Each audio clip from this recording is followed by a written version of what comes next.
Hi guys, and welcome back to my channel. Today we are going to talk about my first Sapphic read of June. Happy Pride, guys. Today we are talking about Mistakes Were Made by Meryl Wilsner.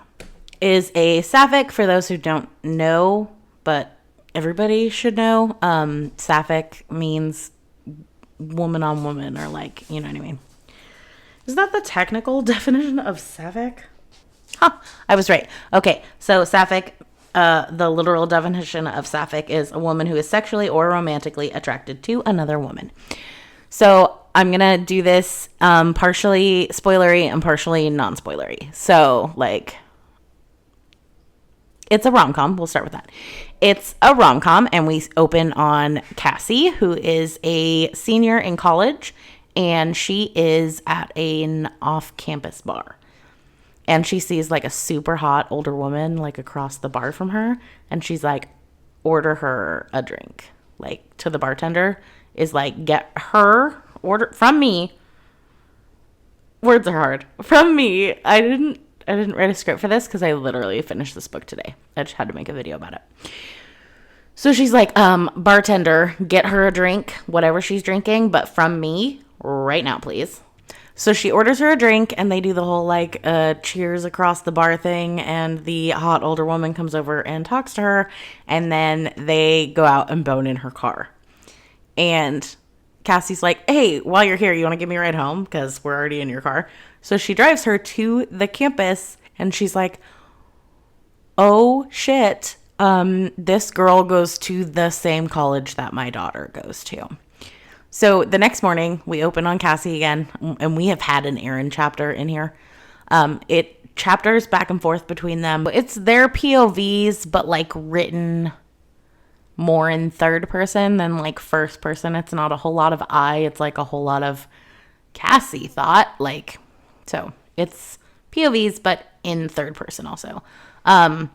So the next morning, we're on another Cassie chapter, and Cassie's friend Parker comes blowing in her room and is like, bitch, get up. My roommate / your other best friend is busy, so I need you to go to breakfast with me to meet my mother, because we don't really get along that well, and I don't want to do breakfast by myself. So she's like, fine, I will go to breakfast with you. They get to breakfast, and boom, it's the lady from last night. The hot older woman happens to be her friend Parker's mom. And they're like, well, this is awkward, but they make it through breakfast and everything is fine. It is like a small town rom-com kind of situation. And so you can kind of guess where it's going. It's very forbidden love. It's very, we shouldn't do this, but then we do it anyway. But also we can't tell Parker because she would freak the fuck out. And so this is where I'm going to tell you to stop listening and go read the book, because it's amazing and her writing is wonderful. And then I'm going to go more in depth into the book. So if you're not going to read it and you don't care and you just want to listen to the video, that's totally fine. So spoilers from here on out. Don't continue if you want to read the book. Continue if you don't really care that much. So the book progresses, and she's like, I'm not telling her that I slept with her mom. That would be super duper weird. So we're just going to pretend like it didn't happen. But it was a really great sexual experience, and she can't stop thinking about Parker's mom. So she's like, I don't know what I'm going to do. And her best friend, Acacia's brother, Emerson, I believe is his name, happens to be in town also, because it was parents' weekend. I forgot to say that. It's like family weekend. So he is also there. And she makes out with Acacia's brother at a party, and Acacia's like, what the hell? So she finally tells her, okay, so here's the deal. I slept with Parker's mom, but I didn't know it was Parker's mom. So that's why I made out with your brother, because I couldn't stop thinking about her. And I took this from the book. So you made out with my brother because you were sexually frustrated about Parker's mom? She said, that is too good. I hate you, Cassie said. Acacia beamed. Actually, you don't. And she's like, actually, I do. So the book progresses, and a little bit later, it's getting closer to winter break, and Parker's like, hey, Cassie, best friend, Acacia's busy over Christmas, but I also don't want to just spend 3 weeks with my mother. So I already talked to her about it, and she agreed that you can fly and stay with us for 2 weeks. And Cassie's like, I don't know. And she's like, you're coming. And she's like, well, shit. And so there's this whole thing where they get drunk. She takes Parker's phone. And when she takes Parker's phone, she steals her mom's phone number out of it. And then, like, drunk texts her that she's thinking about her really great boobs. And then her mom calls to be like, you freak, who is this? And why are you texting me about my boobs? And it's hilarious. And they get interrupted. And Keisha's like, were you drunk sexting her mom? And she's like, no, I wouldn't do that. It's so great. So Cassie needs to actually talk to Erin about something. So at one point she calls her and she's like, hey, guess what? It's Cassie. And she's like, so you were being a creeper and texting me things about my boobs for no reason? And Cassie was like, well, I mean, I was thinking about you. But so they get there, or for break, and she picks her up and she's like, hello again. And she's like, hi.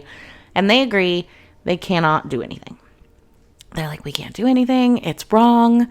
Parker is your best friend. Like, we can't do this. And then Erin kisses her one night while Parker's just down the hall. And then she's like, why did you kiss me? So they're finally like, you know what? We're two consenting adults.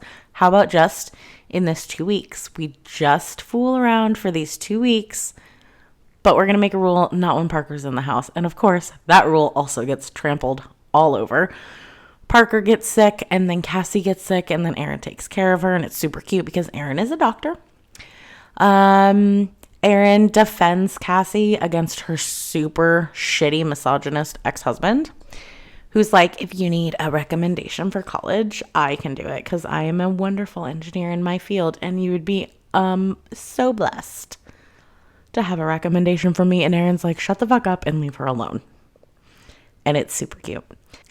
So Cassie leaves, and Parker is staying with her mom for 1 more week. Cassie gets back, and she's like, bro, Acacia, I fucked up. But we agreed that it's done now. We agreed that we have to be done now. And Acacia's like, okay. See how well that worked out the last time for you?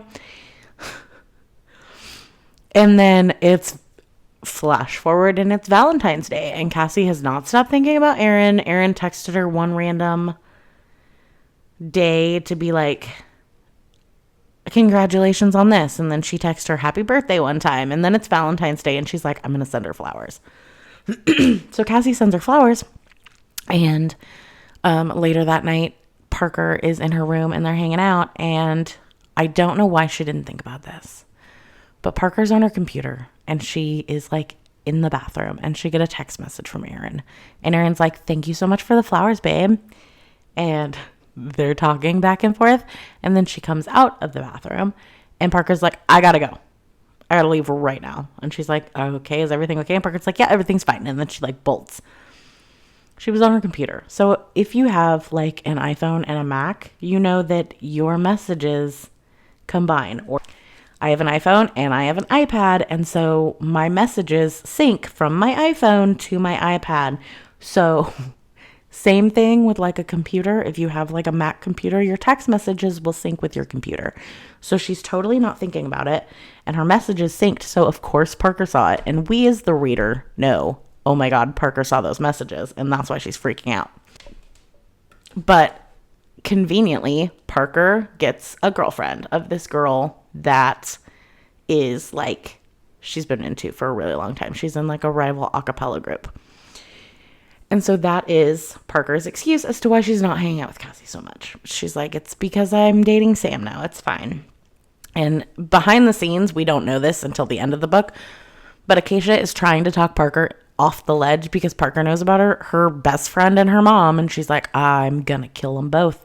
So she doesn't speak to either of them for a couple weeks. And then she slowly starts to talk to them. And eventually she, on her own, without telling either one of them, works through the idea of her mom and her best friend being together. So this whole situation continues. They text every single day. They do FaceTime cooking dates, which is adorable and not something I'm not into long distance for myself, but like in this situation, it was super cute. And Acacia the entire time is like, bro, you're dating her. So we fast forward to like 9 months later, And Cassie graduates because Cassie is a senior and Parker is a freshman. And so Cassie graduates and she gets a job in Boston. And in this situation, Parker's mom lives outside of Boston, like an hour and a half outside of Boston. And so she goes there for the interview, and then she calls Erin and she's like, oh my God, guess what? I got this job and it's in Boston. And she's like, you're in Boston? Why didn't you tell me? So she's like, I will be there in an hour and a half. And they have, for the first time, uninterrupted time together, where they're not being like, not with Parker. They don't have to worry about that. Nobody's going to walk in, and it's so great. And then she's up there for something else. So she's, at this point, it's summer now, and Cassie is living in Boston, and Parker is up there visiting. Well, on the weekends, when Parker alternates, so Parker will go and spend part of a week with her dad, who lives 10 minutes away from her mom because they're divorced. And so Parker will come over for the weekend because her mom is a doctor, and in this scenario at this time she's working a lot during the week. So Parker will come over Friday night, and then Cassie will come over Saturday and Sunday. But there's one time, we're almost to the end of the book, and Erin's like, just come over on a Friday. Parker will be here tomorrow. Everything will be great. She'll have no idea. She doesn't have to know that you've been here all night. It's fine. And they're in the kitchen, and Erin's on the counter, and they're making out. And who walks in without knocking? Parker's dad. Because they decided they were going to play Mario Kart, so he came to get the Nintendo Switch. And he just walked in to his ex-wife's house, because that's just the way that they are. But he's also a douche. And he walks in and he's like, what the hell are you doing? And he's like, you're sleeping with our daughter's best friend? And Parker pops around the corner.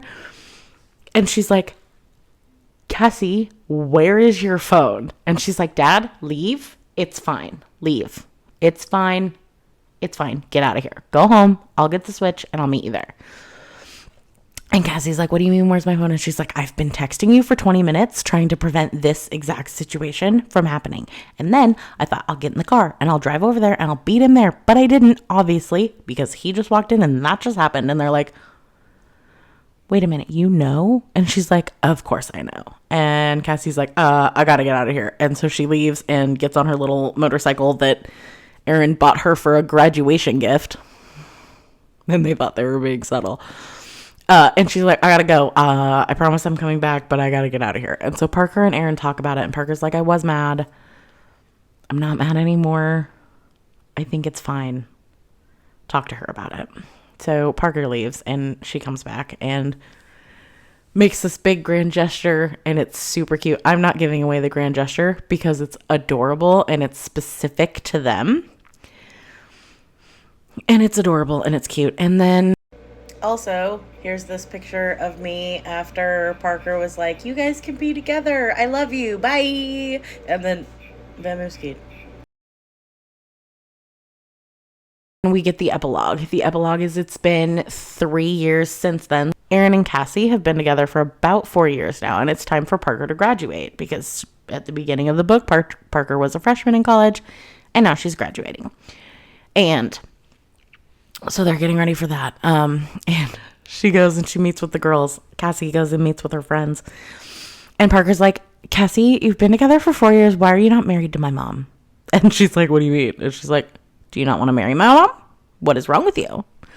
And she's like, no, of course I want to marry your mom. And she's like, then why aren't you? And so she puts that little bug in her head. And apparently Erin had also been thinking along the same lines.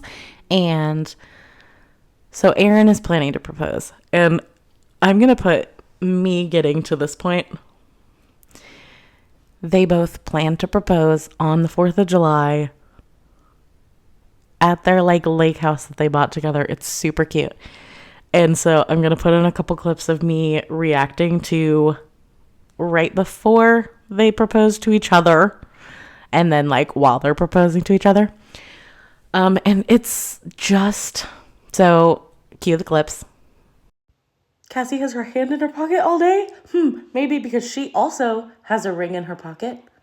And she is just playing with that ring, all nervous, just like Aaron's all nervous, because they both want to propose to each other tonight. Oh my god, it's gonna be great. Aaron's gonna drop to one knee and be like, will you marry? And Cassie's gonna pull a ring out of her fucking pocket and be like, will you marry me? And it's gonna be so cute. Oh my god. Just a minute, ma'am. Oh my god. I'm dead serious. Aaron says, wait a minute. And Cassie says, what's up? Cassie said, her hand slid into her pocket because there's a fucking ring in there. I'm gonna find that out when I turn this page. Oh my god, this is so great. Aaron dropped to one knee. No! Cassie shouted the word and Aaron blinked up at her. No! Cassie tripped on her words. No, not no. Just keep going. I'll explain in a minute. I want to go scuba diving with you for the rest of our lives. She popped up in the ring box. You have to read the book to understand the scuba diving reference. Cassie's hand was still in her pocket. Aaron's like, yeah? And she's like, yes, Aaron. Jesus. Okay. And then she says, aquamarine and meteorite. Aaron confirmed, sliding it on Cassie's finger for my astronaut. Hi, editing Shay here. The astronaut thing you also have to read the book for, but I'll sum it up really quick. Her friends tease her because she wants to work in like aeronautics of some kind. And so they joke with her and call her an astronaut, even though she doesn't want to go into space. She just wants to work on the things that take the people into space. And so for Christmas, that they're secretly doing it, but they're not supposed to let Parker know about it.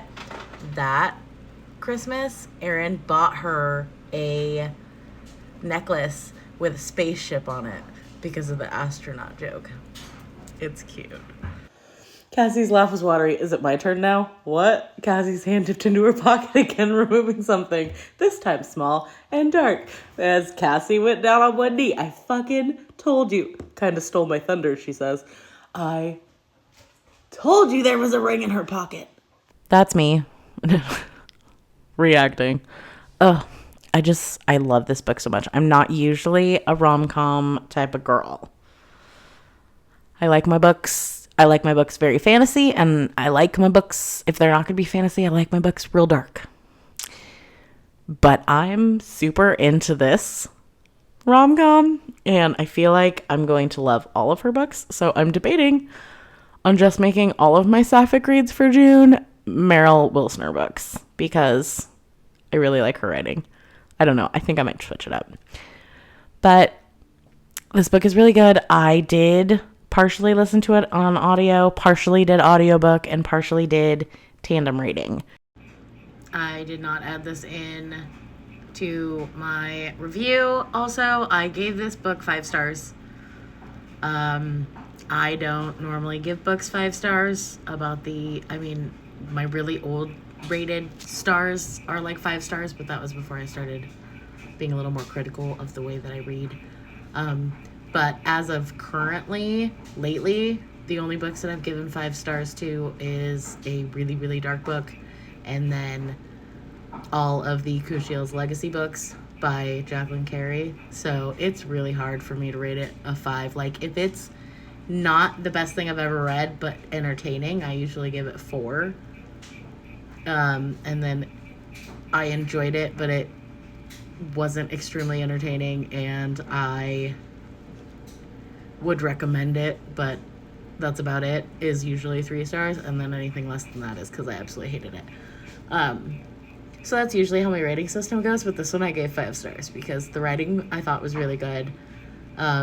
It was super inclusive, and it was just it was a romp, man. I loved this book. It was so good. I loved this book. I think that everybody needs to read it if you're open to reading Sapphic books. If you're not, why are you here? I'm just going to get that out of here right now. I want my channel to grow and continue? Yes, but I want people who are going to enjoy the things that I enjoy also. Or if you just want to hate watch, that's fine too. Hate watch and give me views. I'm totally fine with that. Redo. Make sure that you like and subscribe to the channel and click the bell button so that you get notified when I post videos, and share this video with someone else who loves to read Sapphic books. Share this video share all of my videos that you think would be liked by someone. Word of mouth is probably the best way that we're gonna get my channel seen and everything. Socials are in the description box down below, and I will see you guys next time for my next video.